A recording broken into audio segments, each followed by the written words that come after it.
નમસ્કાર, આપ જોઈ રહ્યા છો સાબરકાંઠા ન્યૂઝ 24 ચેનલ. હું છું સોયબ સૈયદ. આવો આજના મુખ્ય સમાચાર ઉપર નજર નાખીએ.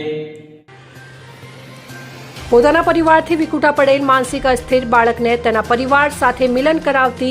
હિંમતનગર ગ્રામ્ય પોલીસ. નાયબ પોલીસ મહાનિરીક્ષક વિરેન્દ્રસિંહ યાદવ ગાંધીનગર વિભાગ ગાંધીનગર તથા પોલીસ અધિક્ષક વિજય પટેલ સાબરકાંઠા દ્વારા પોતપોતાના કાર્યક્ષેત્રમાં ગુમ થયેલ બાળકો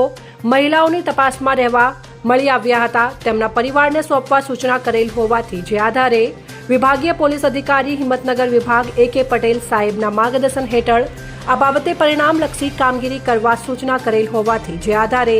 પોલીસ સ્ટેશન વિસ્તારમાં તારીખ 13/5/2025ના રોજ હિંમતનગર ગ્રામ્ય પોલીસ સ્ટેશનના town beat in charge ASI Rameshbhai Chhaganbhai તથા સ્ટાફના માણસો સાથે ટાઉન વિસ્તારમાં પેટ્રોલિંગમાં હતા. તે વખતે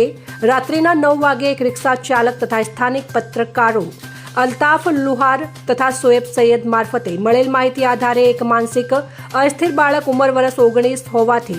જે પોતાનું નામ સરનામું કે કોઈ અન્ય ઓળખાણ આપી શકતો ન હોવાથી તેના વાલી વારસાઓની તપાસ કરી તેમના પરિવારને સોંપવા માટે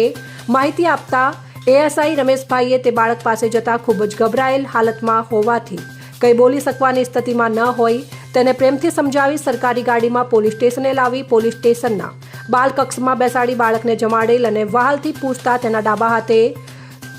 છૂદણાથી મોબાઈલ નંબર લખાયેલું બાય ખોલી બતાવતા તે નંબર જોતા 63 53 28 16 30નો બતાવતા તેના જણાવેલ નંબર ઉપર ફોન કરી પૂછપરછ કરતા આ બાળકના મોટા ભાઈ તાહિરભાઈ નજીરભાઈ મંસૂરી રહેવાસી હાલ જુહાપુરા ફતેવાડી ખુશબ રો હાઉસ અમદાવાદ મૂળ રહેવાસી પુદગામ ચામુંડાવાસ તાલુકો વિસનગર જિલ્લો મહેસાણાનું હોવાનું જણાવેલ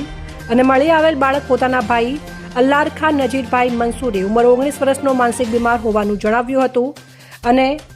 તેઓએ આ બાળકને 2 દિવસથી શોધતા હોવાની વાત કરતા તેઓએ હિંમતનગર ગ્રામ્ય પોલીસ સ્ટેશને બોલાવી જરૂરી આધાર પુરાવા રજૂ કરતા આ બાળક અલ્લારખા નજીરભાઈ મંસૂરીને તેના પરિવારને સોંપી એક પોલીસ તરીકે માનવતાનું ઉત્તમ ઉદાહરણ પૂરું પાડી શ્રેષ્ઠ કામગીરી કરેલ છે.